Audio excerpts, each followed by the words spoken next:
I'm still learning. I'm not gonna get too down on myself about it because it's all a new process. But I apologize. I'm picking up again where I left off. Every time I get like a message or some kind of notification on my phone, I'm noticing that my sound goes out and I don't know how to fix it. So the only thing I know to do is to end the live and start over. And so that's what I did. I'm sorry. I tried to troubleshoot for a second or two while I was on, and I was just clicking all the wrong buttons. So I had to start over. Please forgive me. All right, so my sound is on there. And so I'm gonna go ahead. Where I left off was uh verse 15. But now I feel like I gotta start over again because this is a new live. So help me. I'm gonna start with Nehemiah verse chapter 2, verse 11. And I'm gonna read from there into the last verse in chapter 2. But I'll stop along the way just to kind of do a little brief summary of what I read, just so I don't get ahead of myself because sometimes I do. Um, okay, so uh, Nehemiah has already gotten permission from the king to go forth to Jerusalem and rebuild the wall around Jerusalem and the gates that were burned down. And he already got the timber that he needed, the supplies. He God granted him favor with the king, and so he has everything that he needs to go out there. And so um, he's going out there now. So this is where we pick up in verse 11 from the New Century Version is what I'm reading, but I also have King James Version. And let me pull it up again. King James, good to go. All right, let's try this again. Okay, so it says, verse 11, I went to Jerusalem and stayed there 3 days. Then at night, I started out with a few men. I had not told anyone what God had caused me to do for Jerusalem. There were no animals with me except the one I was riding. I went out at night through the valley gate. I rode toward the dragon well and the trash gate, inspecting the walls of Jerusalem that had been broken down and the gates that had been destroyed by fire. Then I rode on toward the fountain gate and the king's pool, but there was not enough room for the animal I was riding to pass through. Verse 15. So I went up the valley at night, inspecting the wall. Finally, I turned and went back in through the valley gate. The guards did not know where I had gone or what I was doing. I had not yet said anything to the Jewish people, the priests, the important men, the officers, or any of the others who would do the work. So I'll pause right there.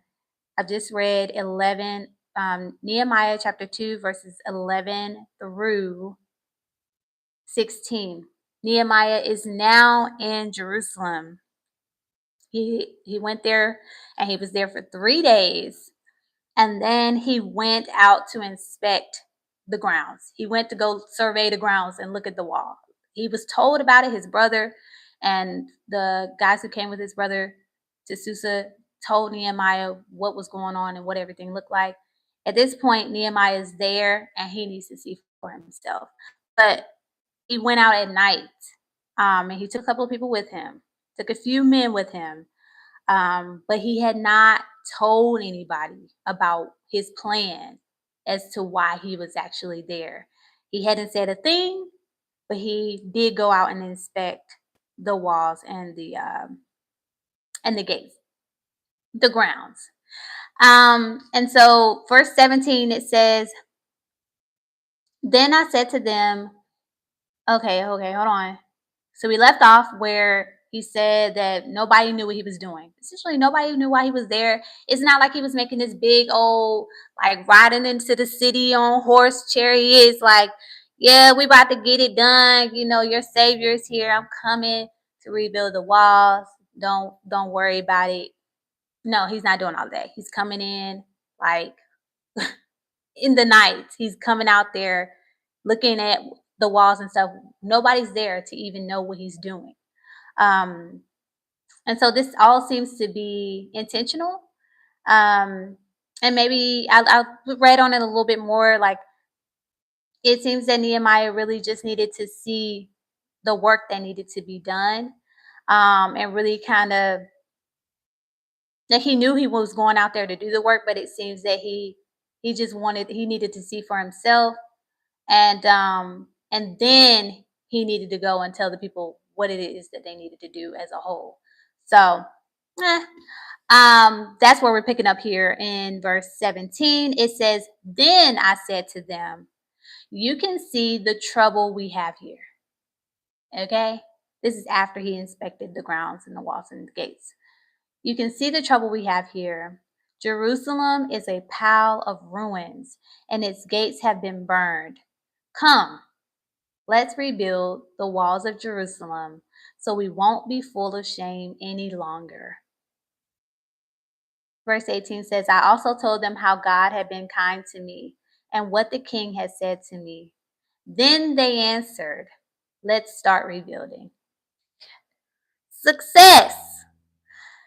Verse 19 says, "But when Sanballat," I'm going to get his name right, Sanabal or Sanballat, I'm going to say Sanballat. When Sanballat, but I'm sorry, I say it different every time. But when Sanballat or Sanballat the Horonite, Tobiah the Ammonite officer, and Geshem the Arab heard about it, they made fun of us and laughed at us. They said, "What are you doing? Are you turning against the king?" But I answered them, "The God of heaven will give us success. We, his servants, will start rebuilding, but you have no share, claim, or memorial in Jerusalem." So that was chapter 2 of Nehemiah, verses 11 through 20. That's the completion of this chapter. Um, I'm gonna go back just as I reread of as I said in the last video. Sorry, that I had to end. But when I read it back again in my own time, I just one of the questions that I had just in reading the text is just, well, how did Nehemiah know that this was something that he was supposed to do? How did he know that he was supposed to leave his job and go to Jerusalem and rebuild the walls? How did he know that that was the plan? Because in his prayer to God, he didn't ask God what he should do. That verbatim. I'm not saying that he. I don't see it here. When we read it, that's not what was said, and we don't see in the text that God spoke to Nehemiah directly, saying, "Go forth and do X, Y, and Z. Go do that work." And so I was wondering, like, man, I know that God ordained this. Like, I know that God this is what God wanted Nehemiah to do, because when Nehemiah asked for favor with the king to go do the work, God gave him favor to do the work. So we know that it's a part of God's plan. But I was kind of getting to the technical side of things, like, man, how did he know? Because I be wanting to know, like, is this really something that I'm supposed to be doing? Because I didn't really hear anything, but I feel it. Like, how do I know? How do I know? How did Nehemiah know? And so I asked that question because I want to understand what I'm reading, but also I want to understand how it relates to my life. Um, okay, so I found that answer in reading the text. I just had to read a little bit further on. So I'm going to go to King James, and it says, um, "How do we know?" It doesn't say that, y'all. I'm saying these are my words. How do we know that God called Nehemiah to this? So the answer of that question, um, well, part of the answer really, because I haven't read on the whole thing, but it says in verse 12, it says, in the King James Version, it says, "And I arose in the night, I and some few men with me.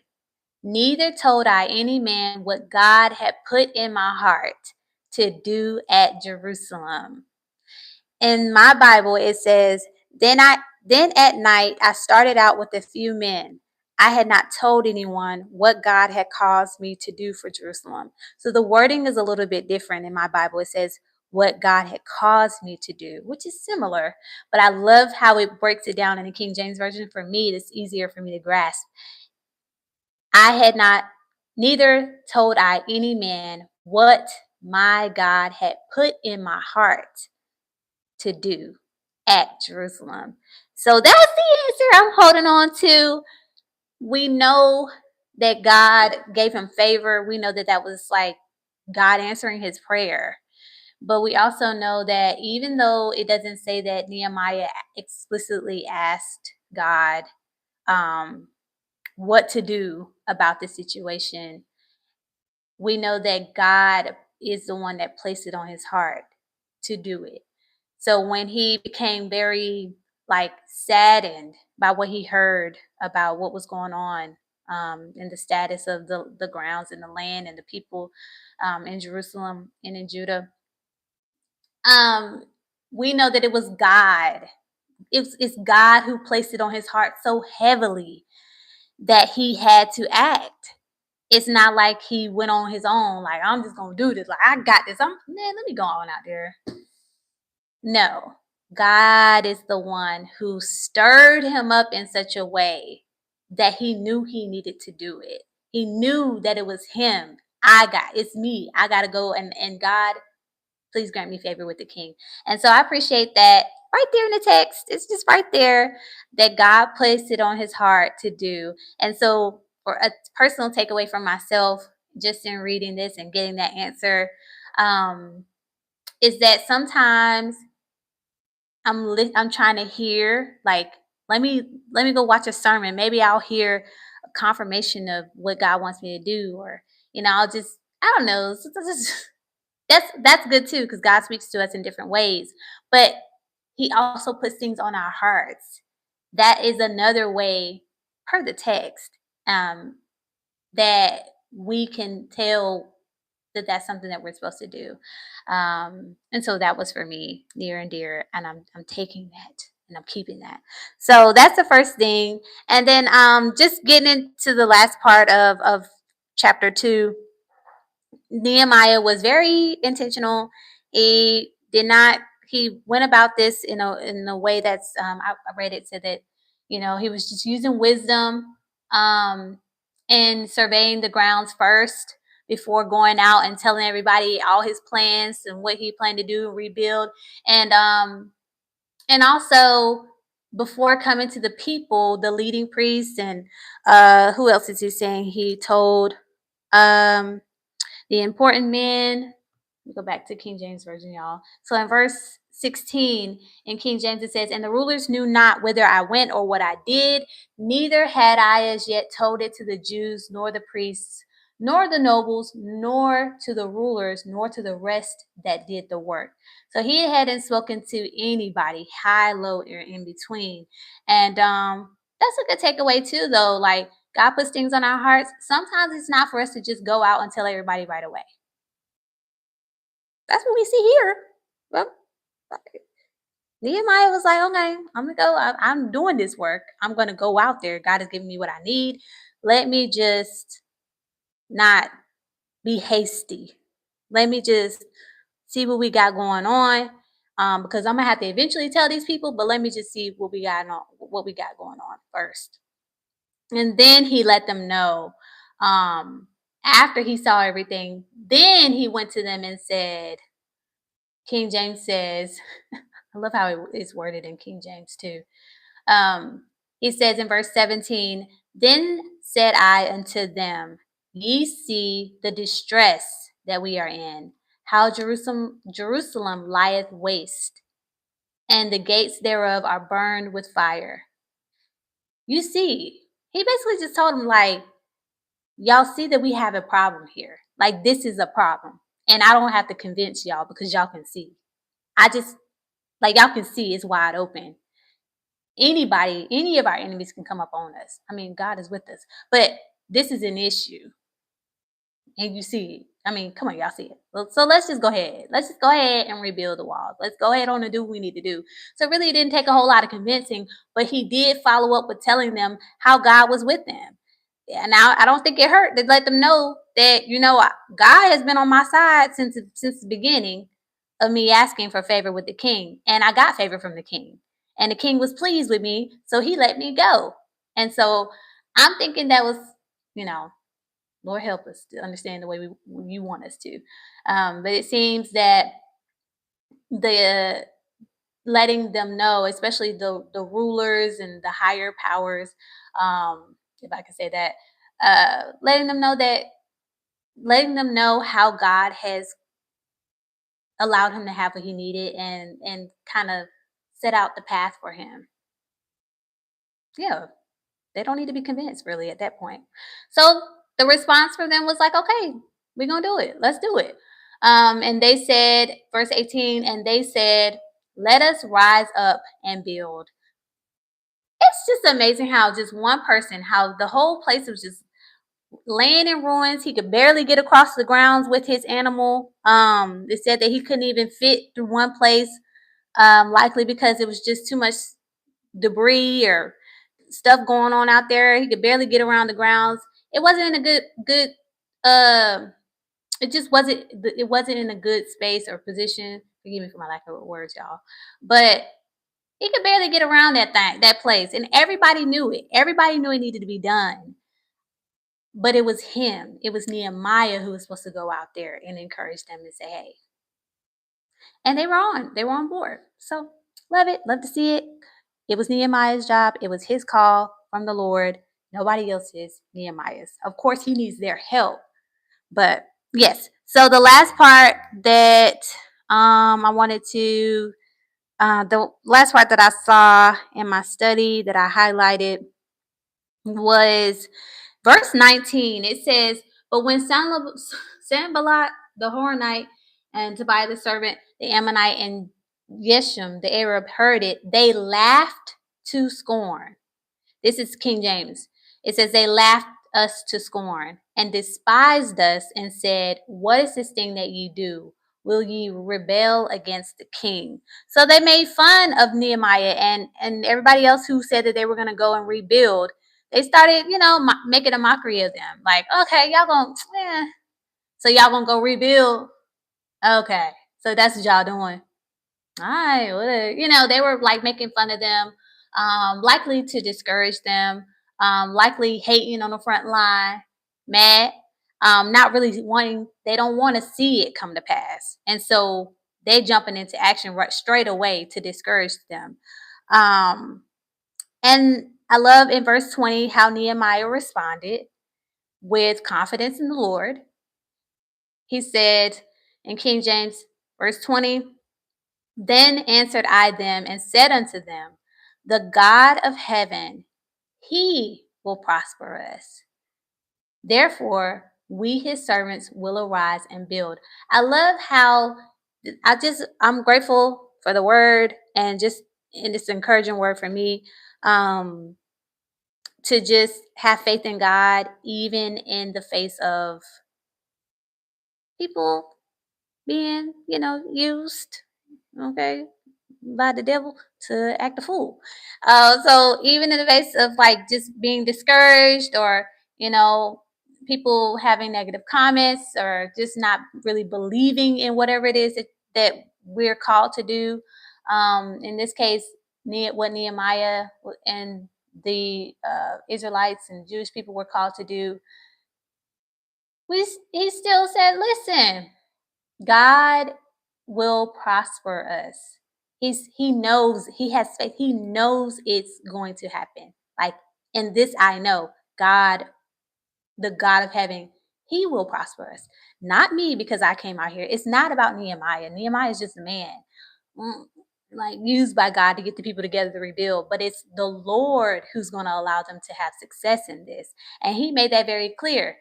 You can look at us and laugh and say whatever you want to say and think whatever you want to think, but God is the one who will allow us to prosper. He's going to allow this work to happen, and it's going to happen. And so because we know it's going to happen, we're going to go ahead and start building. I love that. I love that instead of saying we're going to build and hopefully it'll happen. No, no, no, no. It's going to happen. So we're going to go ahead and build because God is going to prosper us in this work. He's going to do it. Love that. It makes me think of James, don't know what verse, but I know it says that faith um without works is dead. Uh so we can have faith in something, but if we're not putting anything behind it, then there's no faith really. Like you're not believing if you're not working. And so I love that here we see Nehemiah saying, I believe, and so we're gonna work.